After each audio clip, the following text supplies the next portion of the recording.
Preparation of our Otis chalk block produced 2 buckets worth of matrix.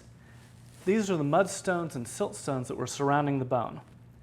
Instead of discarding the matrix, we're going to screen wash it and hopefully find some of the missing bone fragments and also some microvertebrate material. The Otis chalk matrix contains a very high percentage of clay. To be able to soften this up enough so that it can be passed through a screen, we need to soak it in water for a couple of days. Once it turns into a slurry, we can wash it through the screens, and we have 2 different sizes in a nested screen arrangement. The coarser screen catches larger particles,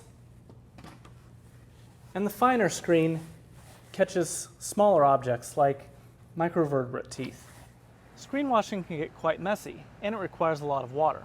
So we do a lot of this work outside in our custom screen washing station. This consists of a pair of shallow sinks that we can fill up with water, and also hoses that we can use to wash matrix through the screens. I've already filled up 1 bucket of matrix with water and let it soak for a couple of days, and it's ready to start screen washing. So let's go ahead and fill up the basins.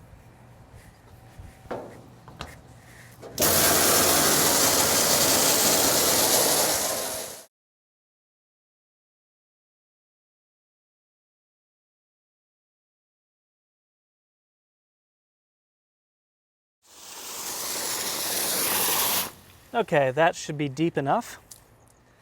Now I like to fill the basin up just enough so that when I place the screen in it, water is covering the surface of the screen by at least an inch or 2. If I fill up the basin a little too high, then the action of screen washing is going to splash water everywhere and leave me soaked. So here's the Otis chalk matrix that we've been soaking for a couple of days.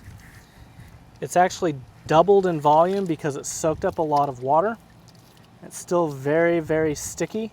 This is the kind of material that you do not want to drive your car into in West Texas. So I'm going to take my screen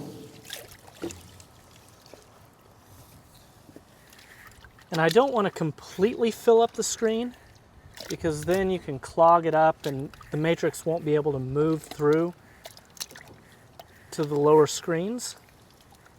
A couple of handfuls of matrix should do it.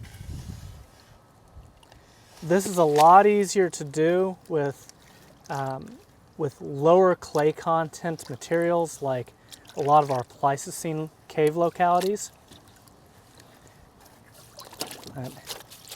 We basically do just a slow rocking and shaking to help move water over the surface of the mudstone.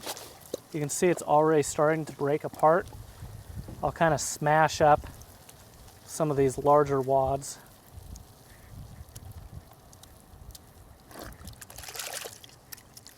And I'll show you what it looks like underneath in the smaller screen. We have a lot of finer grain silt-sized particles. A lot of this clay is not breaking down very well, so I'm going to use the hose.